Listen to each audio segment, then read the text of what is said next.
Del conto consuntivo non c'è ancora traccia, del preventivo nemmeno a parlarne. Dei 15 milioni richiesti alla Cassa Depositi e Prestiti ne arriveranno 9. È sempre la situazione finanziaria ad agitare Palazzo dei Giganti, a preoccupare il personale e gli agrigentini. Non è escluso che per reperire nuove risorse si debbano applicare ulteriori balzelli.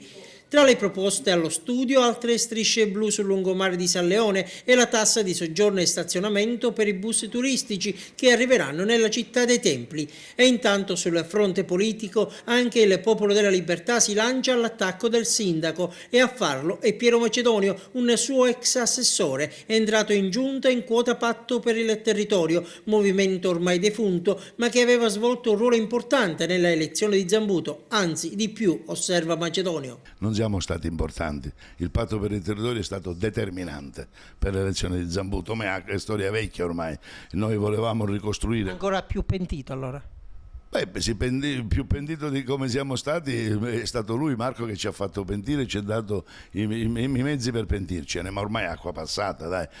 Noi volevamo gestire il territorio in maniera diversamente da come era stato gestito prima, perché era solo. Credevamo che Marco, solo nella sua splendida solitudine, non avesse potuto governare, ma è storia vecchia, trita e ritrita. Oggi lui lo abbiamo eletto, ci ha buttati fuori, ci ha cacciati ignominiosamente fuori e ha continuato a vivere in splendida solitudine. Non ha cacciato degli alleati per prenderne altri e farsi aiutare a gestire il territorio. Lui è un grande solista dell'amministrazione.